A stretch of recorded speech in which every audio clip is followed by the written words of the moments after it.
2024년 3월 7일 목요일 열린비전교회 새벽기도회에 오신 모든 성도님들을 진심으로 환영하며 축복합니다.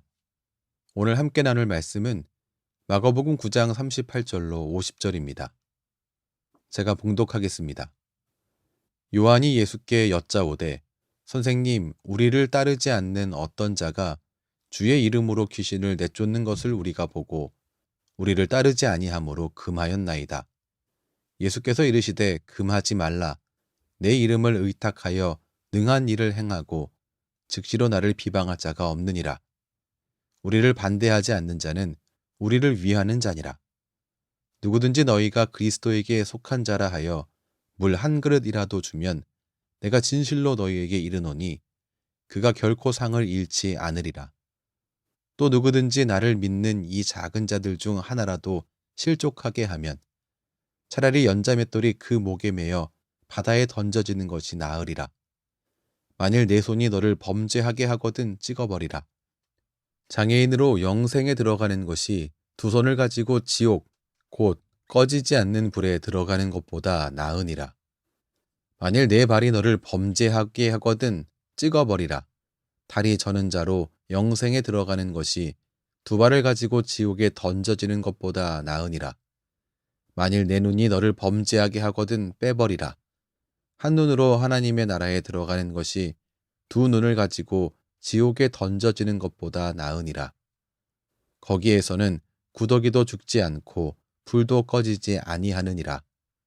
사람마다 불로써 소금 치듯함을 받으리라. 소금은 좋은 것이로되 만일 소금이 그 맛을 잃으면 무엇으로 이를 짜게 하리요. 너희 속에 소금을 두고 서로 화목하라 하시니라. 아멘. 제자들은 제자 공동체에 들지 않은 누군가가 주의 이름으로 귀신을 내쫓는 것을 보았습니다. 그리고 그 사람의 그 행위를 금지시켰습니다. 이게 옳은 일일까요? 옳지 않은 일일까요? 오늘 38절에 그 힌트가 있습니다. 귀신을 내쫓는 그 사역을 했었던 사람들은 주의 이름으로 그 사역을 했다고 기록하고 있습니다.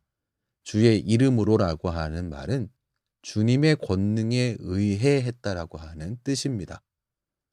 제자들의 제지를 받은 이 사람은 잘못된 신앙에 속한 사람이 아니었다라는 것입니다. 또한 38절 말씀 보면 요한과 더불어서 제자들이 그 사람의 사역을 금한 이유가 우리를 따르지 아니함으로라고 기록되어 있습니다. 우리 무리, 이 제자들의 무리에 속하지 않았기 때문에 그 사역을 못하게 막았다라고 하는 것입니다. 결코 그 사람이 주님을 따르지 않았기 때문에 멈추게 한 게 아니었습니다. 제자들이 제자 공동체에 들지 않은 누군가가 주의 이름으로 귀신을 내쫓는 것을 보고 금했던 이 사건, 이건 옳지 않은 일이었습니다. 예수님은 정확한 기준을 제시해 주셨습니다. 39절과 40절을 보시죠. 금하지 말라. 우리를 반대하지 않는 자는 우리를 위하는 자니라. 예수님은 그들을 금하지 말라라고, 그들의 그 사역을 제지하지 말라고 말씀하셨습니다. 그런데 제자들은 왜 이런 일을 한 것입니까? 제자들의 마음이 한껏 좁아져 있었기 때문에 그런 거죠. 그들의 마음이 자신들에게 함께하고 있는, 자신과 함께하고 있는 사람들에게만 집중되어 있는 것이었습니다. 이런 상황에서 예수님께서 좁아진 마음을 넓히라고 하신 이 말씀은 사역의 방식은 달라도 주의 이름의 능력을 의지하여 행한다면 이것은 금할 게 아니라는 것입니다. 주의 이름의 능력을 의지하여 행할 때 주님께서 역사하십니다. 그러므로 우리는 우리와 어떤 사역적인 형태가 다르고 교회의 형태가 좀 다르다든지 교리에서 조금 차이가 있다라고 할 때 이단이 아닌 한 이들을 함부로 판단해서는 안 됩니다. 이어지는 말씀에서 예수님은 비천하고 핍박받는 예수님의 제자에게 사랑과 지지를 주는 사람과 그런 제자들을 반대하는 사람을 비교해서 말씀하고 계십니다. 먼저 비천하고 핍박받고 있는 예수님의 제자, 그 제자에게 사랑과 지지를 주는 그 사람에게는 상이 주어집니다. 41절 보시죠. 내가 진실로 너희에게 이르노니 그가 결코 상을 잃지 않으리라. 분명히 그가 상을 받는다라는 예수님의 엄숙한 단언입니다. 근데 반대로 제자들을 반대하는 사람에게는 분명한 벌이 있습니다. 42절 보시면 나를 믿는 이 작은 자들 중 이렇게 되어 있는데요. 이 작은 자에는 어린 아이들을 포함하고 있습니다. 그리고 영적인 실패에 취약한 믿음이 작은 사람들도 포함되죠. 또한 예수님의 비천하고 하찮은 제자들, 예수님을 따르고 있지만 핍박받고 있는 어떠한 이 제자들 역시도 포함됩니다. 이들 중에 하나라도 실족하게 되면 예수님이 뭐라고 말씀하셨습니까? 연자맷돌이 그 목에 매어 바다에 던져지는 것이 낫다라고 말씀하십니다. 제자들을 반대하는 사람이 받을 벌은 상상할 수 없는 보응입니다. 하지만 확실한 보응을 받을 것이다라고 42절 말씀이 말씀하고 있습니다. 그러므로 우리는 그런 죄에 빠지지 않도록 주의해야 합니다. 예수님의 제자에게 사랑과 지지를 주는 사람이 되어야지 그들을 반대하는 사람의 자리에 서서는 안 된다라고 하는 것이죠. 43절부터 49절에는 그런 죄에 빠지지 않도록 주의하라라고 말하면서 찍어버리라, 빼버리라 이렇게 말씀하고 있습니다. 뭔가 너무 단호하고 또 좀 과격한 그런 느낌이 드는 표현입니다만 예수님의 요점은 자해하라는 말이 아닙니다.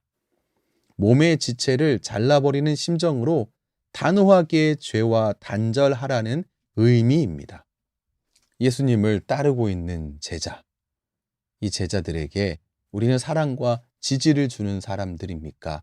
아니면 그 제자를 반대하는 사람들입니까? 오늘 말씀은 분명히 예수님을 따르는 것은 분명하지만 교리도 다르고 교회의 형태도 다르고 신앙의 모습도 다른 사람들, 이 사람들에 대해서 어떻게 대해야 하는지를 잘 말해줍니다. 혹시 우리가 나와 좀 다른 신앙의 모습을 가지고 있다고 어떠한 특정 교단이라든지 교파를 무시하거나 상대적인 우월감을 갖고 있지 않습니까? 적합하지 않습니다. 그리스도 예수께 속해 있는 제자는 화목을 위한 직분을 가지고 있는 사람들입니다. 고린도후서 5장 18절 말씀에 이렇게 기록되어 있습니다. 그리스도로 말미암아 우리를 자기와 화목하게 하시고 또 우리에게 화목해 하는 직분을 주셨으니. 우리는 누군가 나와 다른 신앙의 색깔을 가지고 있는 것을 알게 됐을 때에 혹은 그런 사람들을 향하여서 우월감이라든지 특권의식으로 나아가는 게 아니라 화목하는 우리가 되어야 합니다. 그런 제자, 화목을 위한 직분을 가진 제자답게 화목하는 우리가 되어야 합니다. 오늘 50절 말씀이 말하고 있는 것처럼 우리 속에 소금을 두고 서로 화목하게 해야 하는 것이 마땅합니다. 오늘도 그 삶을 향하여서 나아가는 주님의 귀한 제자가 다 되시기를 주님의 이름으로 축원합니다. 기도하겠습니다. 주님, 우리 모두가 누군가를 실족하는 자리에 설 수 있다라는 사실을 기억하게 해 주옵소서. 그래서 하루하루 긴장 가운데 서 있을 수 있게 인도해 주옵소서. 우리 안에 우월감과 특권 의식이 있습니까? 그것이 우리의 삶과 우리의 마음에 자리하지 않도록 도와주옵소서. 화목을 위해 힘쓰는 그 마음과 삶이 우리의 하루하루에 충만하게 넘치도록 도와주시옵소서. 예수님 이름으로 기도합니다. 아멘. 우리 주 예수 그리스도의 크신 은혜와 하나님 아버지의 무한하신 사랑과 성령 하나님의 교통하심이 주님의 귀한 모든 자녀의 삶 가운데에 때마다 일마다 충만하게 넘치시기를 축원하옵나이다. 아멘.